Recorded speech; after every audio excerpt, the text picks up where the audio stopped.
Hello, it's Simon from Film Stories, and in this video I want to talk about the latest film from Kevin Smith, the 4:30 movie, which at the point I'm recording is just on the eve of release here in the UK. It's his 14th or 15th film as director. If I look at his cunning filmography here that I've put up, I've managed to prepare just in advance. It's basically in the second half of that career, that if you take from 1994's Clerks right the way up to say 2011's Red State, that was the stuff where the profile was escalating, and he was building really with some significant successes in the midst of all of that. Chasing Amy, Dogma, really like Clerks 2 as well. And then he went very, very indie. Red State was the turning point where he almost rejected the distribution system of modern movies. In fact, he famously rejected the distribution system of modern movies. And he went on to make low budget horror stuff like Tusk and Yoga Hosers. And then he went back to replaying his hits to a degree. Jay and Silent Bob reboot in 2019, and Clerks 2, Clerks 3 even in 2022. And so the last couple of films that he's made have played a little bit to that crowd. So I was quite surprised getting to the end of the delightfully brisk The 4:30 movie that I mean, I mean this neither as compliment or insult. It just doesn't feel like a Kevin Smith movie per se. If anything, in tone, it's close to 2004's Jersey Girl, a really quite sweet coming of age film.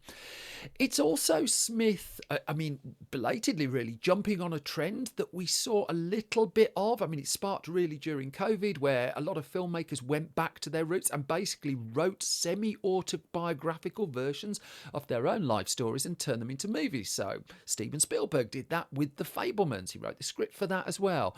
You had Kenneth Branagh winning an Oscar for telling his semi-autobiographical story in Belfast. The one that fewer people saw, James Gray, he made Armageddon Time. I think there's a lot of good stuff in Armageddon Time.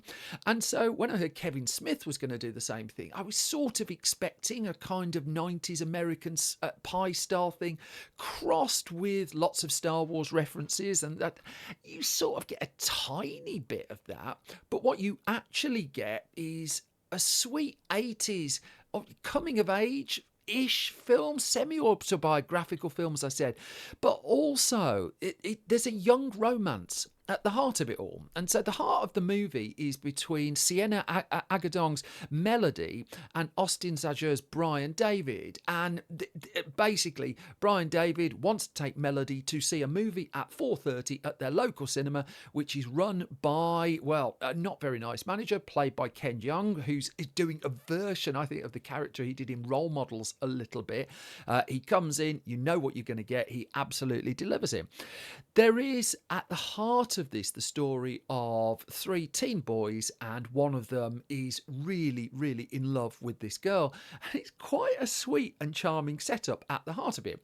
Now, it's still a Kevin Smith movie. It's still a Kevin Smith script, although he doesn't bill this as a film from that Kevin Smith. He doesn't actually bill it as a Kevin Smith film. I mean, he kind of plays that down just a little bit, although the signs are in the film. I mean, this is a movie awash with film references.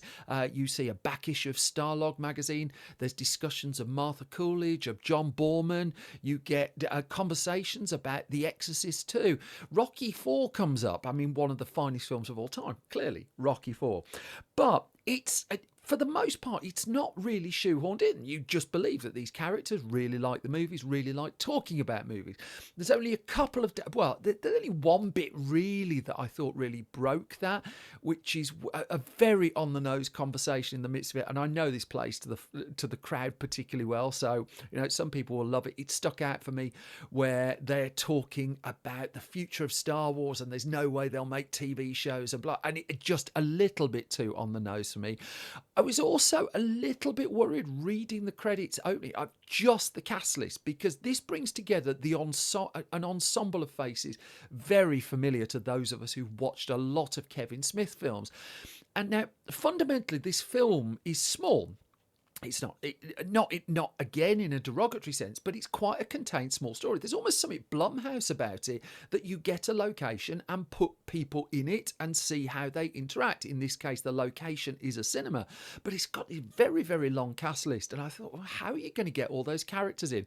Well, Smith's blatantly having fun because he's got a cinema. That means you're going to get trailers for the films. So quite a few of these members of the cast just pop up in, I mean, he goes grindhouse on us, really, putting in Harley spoof Quinn trailers. Smith, One and of which she's included having his fun in the daughter role, and as a the spoof non-stroke trailers hooker. are. I mean, there's a spoof trailer involving, well, let's just say, don't go to the toilet, and so there's quite a lot of cinema like nerdisms and homages, really, to 80s cinema in the certainly to 80s cinema fonts. Gotta love a good 80s cinema font.